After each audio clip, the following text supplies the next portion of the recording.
dualardan demişkən, Bəli. orada da şübhələr çoxdur ki, məsələn deyirlər Yasin duası niyə oxunur?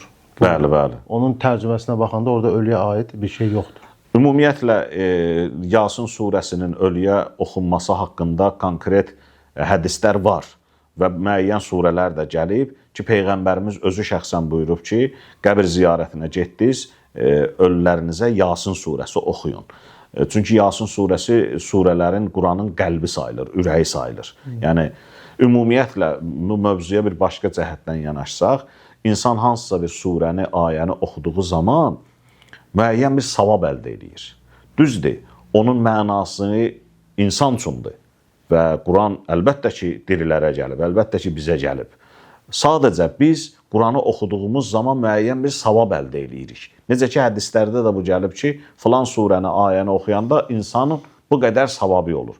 İndi sual bundan ibarətdir ki, mən bu qazandığım savabı başqasına hədiyyə edə bilərəmmi?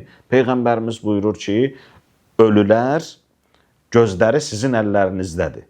Necə bir-birinizə hədiyyə verdiyiniz zaman hədiyyə alan şəxs sevinər, əgər siz Quran-ı Kərimi oxuyub ölülərin ruhuna hədiyyə etsəz, o da sizdən hədiyyə aldığına görə sevinər, şad olar.